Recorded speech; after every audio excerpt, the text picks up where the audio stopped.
Hello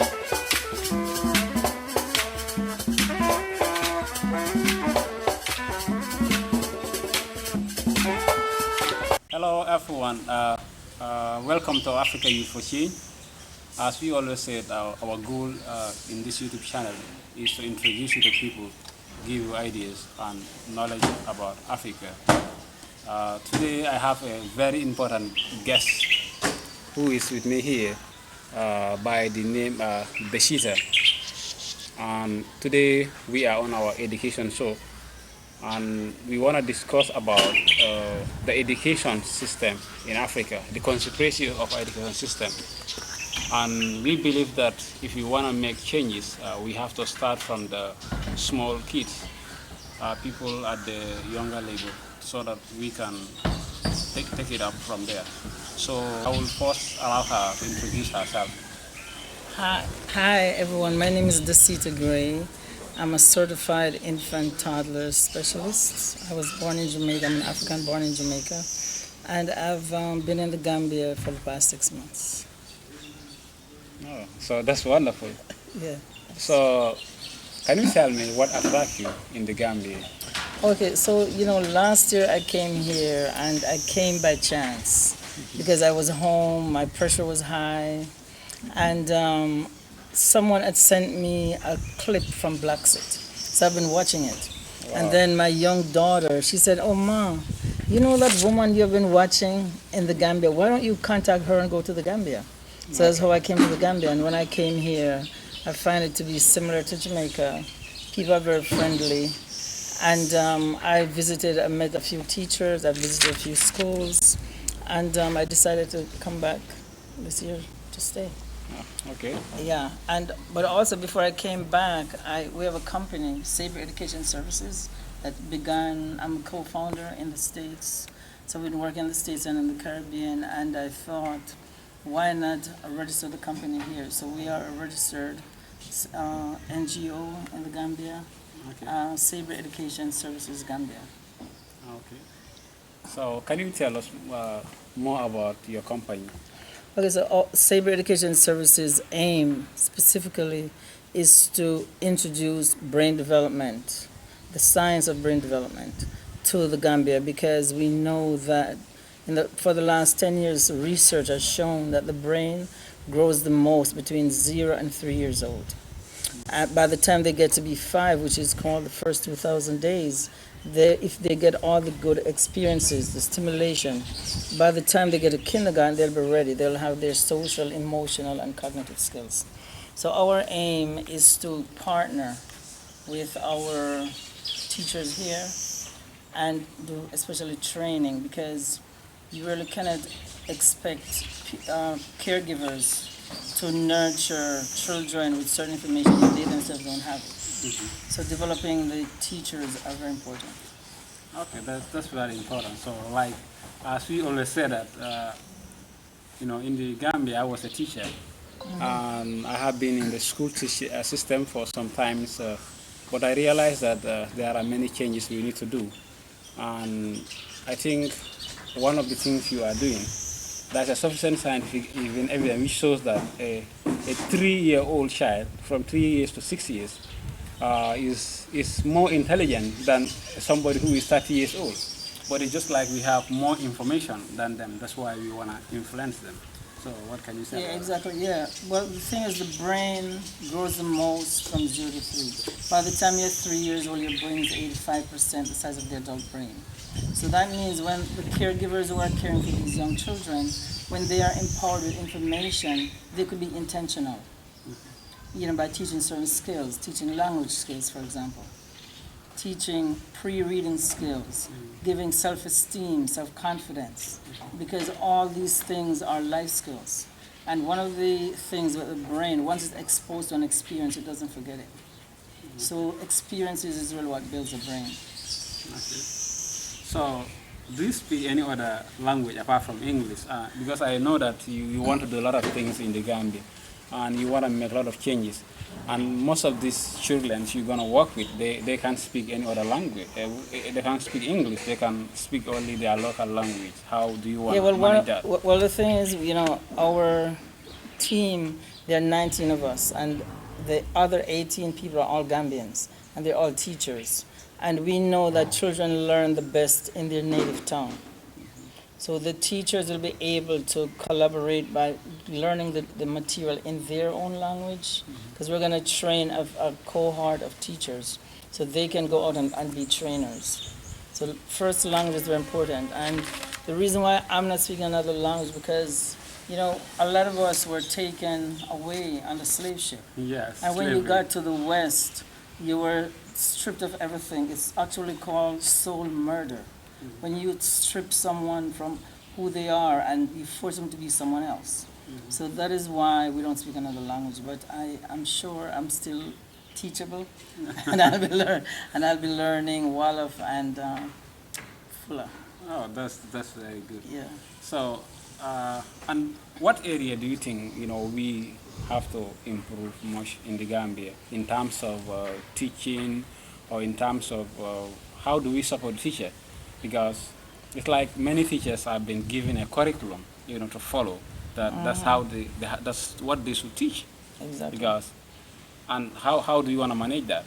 Yeah, it's funny you say that, because 2 weeks ago I went to a high school, and I asked that same question. I said, how are you infusing Pan-Africanism in the curriculum? He said, oh no, we just have a curriculum, and we have to follow. But the thing is, a curriculum is a framework.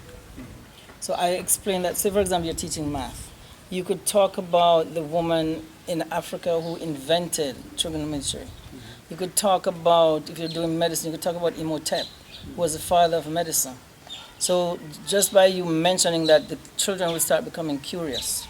So you really don't have to negate your curriculum. You have to learn how to infuse information within a curriculum. And we should start with the youngest children, because when you empower young children and have them thinking, because I think that one of the issue is not allowing children to do independent thinking. So once they're empowered at a young age and their curiosity has arose, then they'll be curious to learn about themselves, because it doesn't matter if you're a doctor, but if you don't know about yourself. You are a dangerous doctor. Exactly, because I noticed, even walking, a lot of children don't even wear African clothing. I was looking at the playground the other day. I said, nobody's in African clothing. So you're actually continuing the colonialism that was imposed on us. So we really have to start changing by starting with the children. Yeah, so I think it's very important that so that we can know how these little things were created. After slavery in Africa, that when the Western world was trying to colonize Africa, one of the things which was very important for them was the education system. Exactly. One British geographer quote, Mark Squeen, he said, if you want to do well in Africa, we have to teach their children the white man is superior. So I believe the education system in Africa is just to keep us in the dark. It was not meant to bring out genius in Africa. So I don't know, what advice do you have for the people in the diaspora? In the diaspora? Well, I feel like people in the diaspora, it's time for us to come home, because it's been 400 years and we are not really wanted in the West. You see, look on TV, every week they're killing a black man, whether it's in Brazil or England or America, they're killing us everywhere. So it's really time for us to come home, and I feel like all African governments need to be opening their doors and calling their children home. I think it's time to do that. And I mean, a lot of us are coming here, we have skills, we have money, and we can help to develop our continent to the next level. Yeah, but how do you see the government of Africa in terms of supporting the people of the diaspora? Because I understand the connection is too huge, it's too big. Just like if many, even Africans, don't recognize you as Africans. So they see you as people from the West. They see you like the white man or the white lady. So how are you managing? Well, I think that channels like this and other channels, we have to start educating and having community discussions, and that's why we have Code and we have Blackset. where we get together, Africans and diasporans, and we have discussions. So I feel like we have to start having community discussions to educate our people. So I think that's how and we do it in Wolof and Fula. I think Yeah. that's what we have to do. So, what impact do you think the diaspora can do in Africa, especially the Gambia? Gambia is called the smiling coast of West Yeah, Africa, exactly. and it's one of the smallest country in Africa. And we have seen that there are a lot of number of people coming to the Gambia, and they like Gambia very well. Yeah. But how do you think we can join these cultures? Because it's like you are Africans, you are black, but the mindset of many people in the West, they are like the white people. So how do you I think don't we understand. can, What do you mean they're like the white people? mentally, you understand? Well, I think the Because thing they've is, been there for a long period of time. well, the thing is, you also have to think about brainwashing, because the Africans on the continent were brainwashed, and the ones that were taken away and who were lived to get there were brainwashed also, because they don't teach Black history in the schools in America. They don't teach African history. They're still fighting to get those things done. In fact, here in the Gambia is a problem too, because I just met a few students on the Pan-African movement, and they're fighting to get African history as a major in the Gambia, in the university. So I think that a lot of times you have to work outside the system. Yeah. Because change usually starts on the outside. Because change is actually, like Castro said, it's a struggle between the future and the present. So we have to get people that's like-minded, and we do it over the kitchen table. We do it in the park, and we just start talking, and then that's how change really begins. Yeah, but like one thing also, like in Africa, it's like maybe some Africans may think, oh, now these all people are coming from the West, or they want us to change our religion, because in the Gambia people are very religious. So we have 90-something% of the population are Muslim, and you have only few percent which are Christians. And from what I understand, most of the people who are coming from the West, they're African spiritual. So Exactly. how do you think we can manage all these things and come and work together? Either whether you are a Muslim or a Christian or whatever you are, whether if you are a Buddhist or if you don't believe in any religion, how can we all come together? Well, I think one of the things we have to find is a commonality, right? And being African is a commonality. And currently, our continent needs to be developed. So I think those are the two things. Because when you go to the store, when I go to the market to purchase, no one is asking me if I'm a Muslim or I'm a Christian, right? It's an exchange. And all these diasporans are here. We put money in all these industries. Diasporans are building houses. I go to the market. We contribute to the society. So I feel like religion is the most divisive thing on earth. So I don't practice religion at all. I see people as people, and if we're gonna work in a group and we say, okay, you know what, we're gonna save to buy this book, that's really the objective. I'm not gonna ask you if you're a Muslim or you're Christian, because the commonality is the goal to do this. So I feel like that is what people need to do. Find what's common and work with that. Because So what other challenges do you see in the Gambia for the people of the diaspora? What challenges do you Well, think? I think, for me, one of the challenges is I'm at home, but I feel like a stranger. Because it's been 400 years, I don't know the language. It's a good thing a few people speak English, right? Yeah. I don't know the language, I don't really know the culture. So I'm actually like a stranger at home. But spiritually, I'm an African.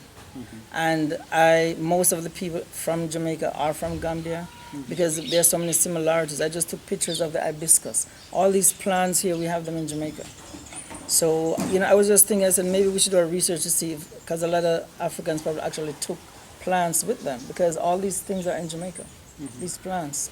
So I feel like, and the challenge is, we have, I think one of the challenges is not the Africans on the continent not being aware of actually what happened to a lot of us.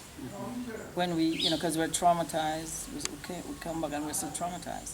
I was in the ocean the other day, and I had to come out because I was standing there, and for some reason, it's like I saw people jumping out the ship, and and I was telling to my friend, I said, no, I can't stay in the water because your blood carry your memories, and that blood memory just came up. So all these things we need to, those are some of the challenges, getting healed, yeah. And I think we have to start having families adapt, some of us, so we could, start integrating within the different villages. Yeah. Okay, that's a good thing.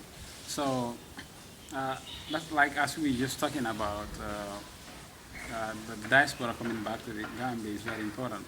And if you see every year the number of foreign aids which come to Africa in terms of debts and other things, I think even the diaspora alone can provide that because most of them, the land, the technology, you have good doctors, you have people with different skills. Exactly. So what do you think is the way forward for Africans to learn about themselves? Because I was saying the last time, knowledge is very important, or knowledge is power, but it's self-empowerment.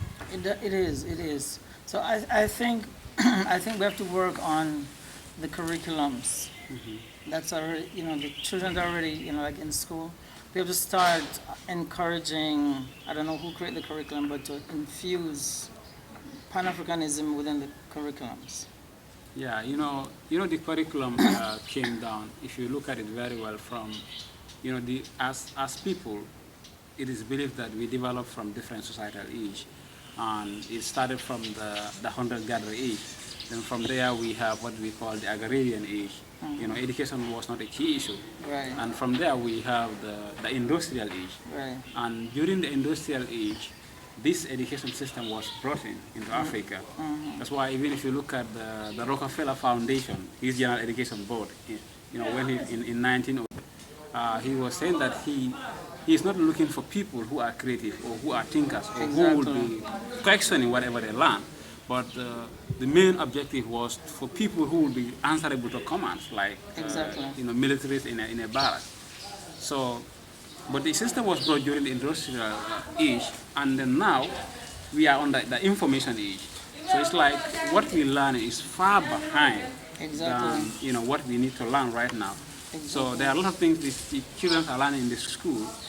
It was important in the last 70, 80 years, but today they are not important because what you know today, tomorrow it may not exist. Irrelevant. So that's very important. So how do you think we can make that changes in order to adapt quickly to this information? Yeah, I think we could, like for example in high school, the children should be learning woodworking, metal work, how to be, they should be learning different skills also. Because I went to a school and I went to the woodworking class and they only have boys in the class. And I was asking, I said, well, how come, where are the girls? They said, oh no, this is for boys. So, and I went to a home ec class and there were only girls. So I think the mentality, that's why you have to train teachers, because the mentality of the adults have to change. Because in order for you to make change with the children, the adult has to change their thinking. And then you could just infuse those things within the curriculum as a quick start. Because that was one of the biggest problem with African. Europe is Europe, or America is America, China is China. We can have an education system which is exclusive to the environment or to the cosmos in which we live. Exactly. Africa have a lot of natural resources and which we don't learn about. Exactly. So it's very important that we also look at our environment. Yeah, it is. Infuse that, like include that in the curriculum. And because right now, if you look at Gambia, our curriculum is more of science. They're talking about science and technology. That's what they're promoting. But still now, people cannot invent anything. They can make even a pen or whatever. Yeah, exactly. Industrialize it, yeah. Yeah, I noticed that too, because even clothing, like when you go to the market, they have all these used clothing that they're selling. It seems like you don't make clothes anymore, like to sell African clothes. So you really need factories. You really need to be producing things. And I understand Gambia even import food. Yeah, they import a lot of plastic rice, one can say, and we Yeah. have this huge, rice field. Yeah, So, so we really have to rethink education. You know, I really think we have so to. what can be your conclusion, or what can you tell the people? Well, one of the things I can say is that in the last 10 years, research shows that brain development is the key to teaching young children and to be intentional. Because when you have young children who are able to think independently, they grow up to be adults who think independently. And we do trainings that show you how to use science in the classroom to get better child outcomes. Because, I went to a high school recently and I walked in and the teacher said, "Oh, say hello to Auntie." So everyone said hello and they keep standing. Then he said, "Oh, if you don't tell them to sit, they won't sit," That's what they told. which is really not good It's very dangerous. because it's that whole old 100-year-old curriculum, where it's like a soldier, right? You're just taking commands and not being able to think. And the ability to think is the greatest weapon. Malcolm X said, the ability to think. So teaching people how to think is critical because even with some of our leaders, they have all these people, China and everybody come here and just have them signing contracts and taking the resources. Now, if they had a bunch of critical thinkers to look over that contract, line by line, somebody would point it out and say, "Oh, you know what? No, I don't think that's a good idea because."